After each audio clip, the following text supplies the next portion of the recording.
Okay, so this video is about process. And as I'm talking, I'm putting the brushes in the water. I'm using Sumi brushes.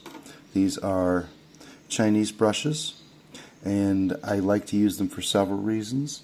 There are occasions when I switch to detailed watercolors, and then the Sumi brushes are usually not part of the menu.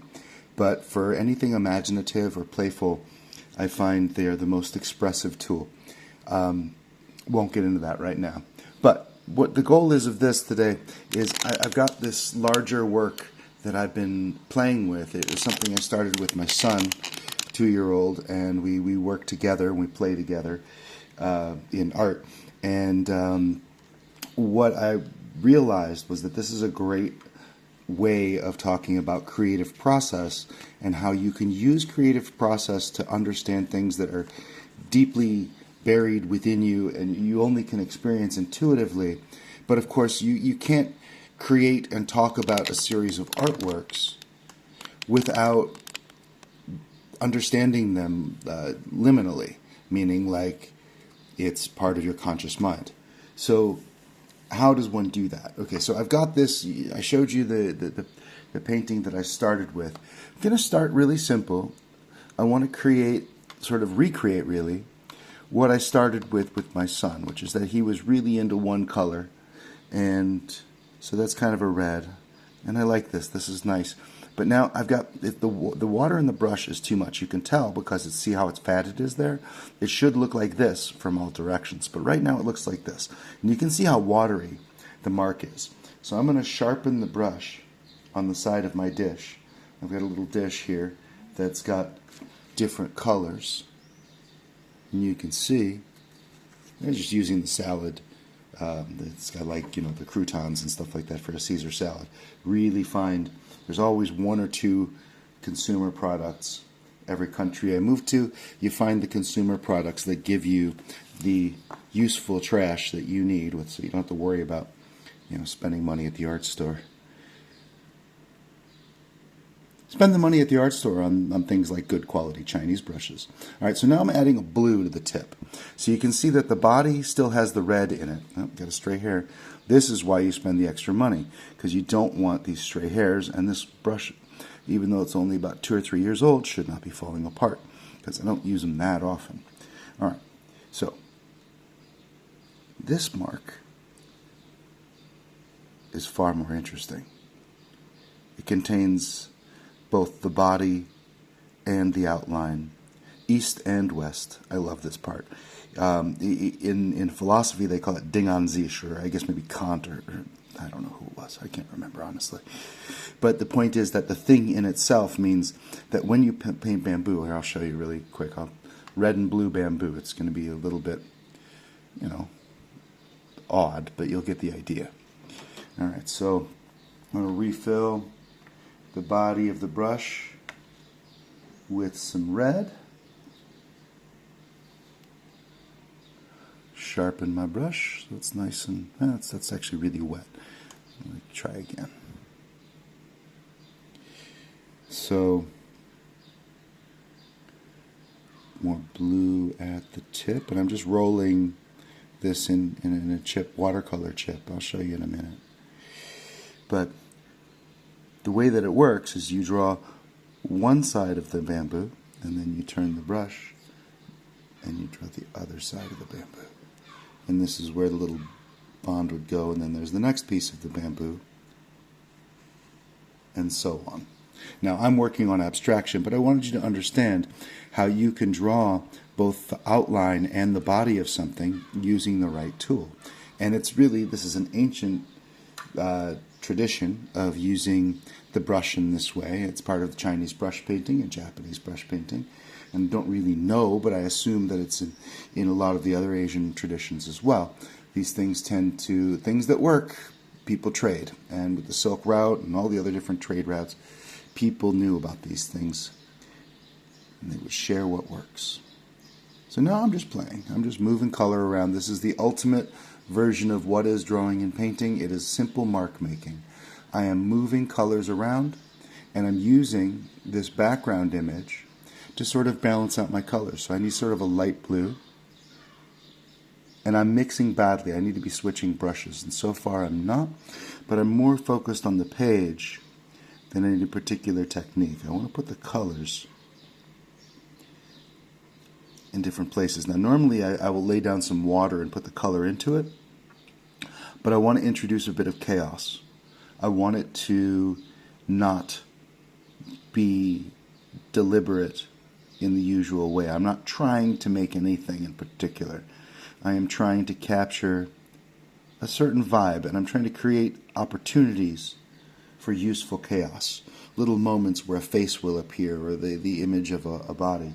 And now I'm actually thinking in my head, oh wow, for some reason the sketchbooks of Hokusai have popped back into my head, so I'm going to take a tiny bit. Let's see, where I think I had some plastic dishes. Yes. These are just lids of yogurt cups. So, we're not talking expensive materials. Basic India ink. I usually prefer to get an ink stick and make it myself, but I'm feeling lazy. And I'm just using a dead brush pen. So this has a brush tip, and the pen ran out of ink, and I'm just using it as a dip pen. And I'm just going to put in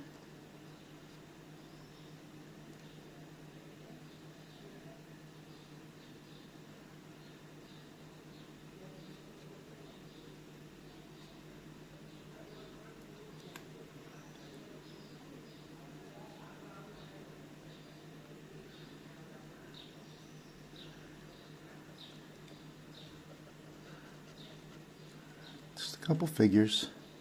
Now, the point of using the India ink is that, and we'll see if it's actually good enough, but the reason I like to make it with the soot is that once you put it into the paper, the good India ink, or the most basic India ink, it simply absorbs into the paper and then doesn't move after that. And so the point is to have a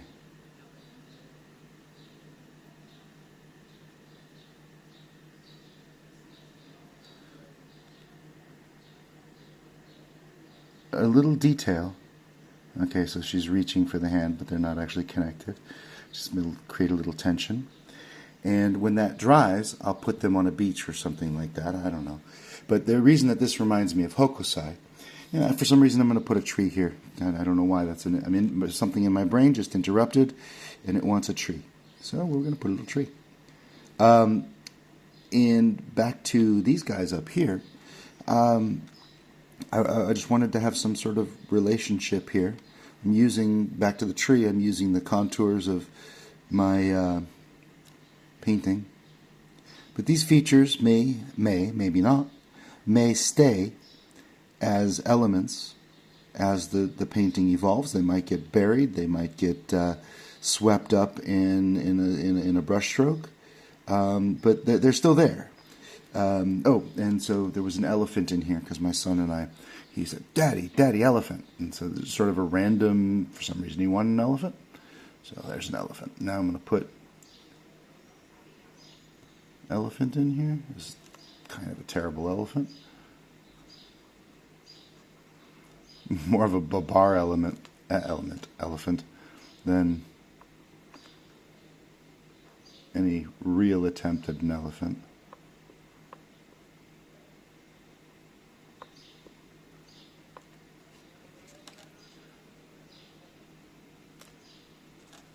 I have no idea why, and I'm not asking. And I'm not asking on purpose. I don't want to know. I want to feel.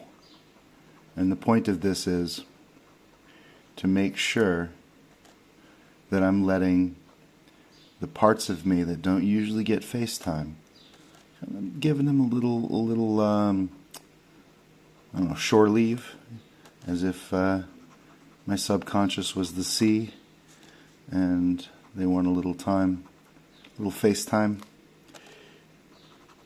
in my daily life.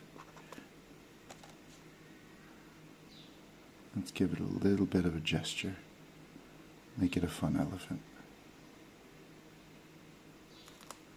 Alright, I think that's enough. Just the idea of an elephant. I don't know, actually this is getting weird fast. But, again, I'm going to make marks, and maybe I'll justify them later. Maybe I'll leave them unjustified. I'm not sure. Ooh, that's starting to look like a face.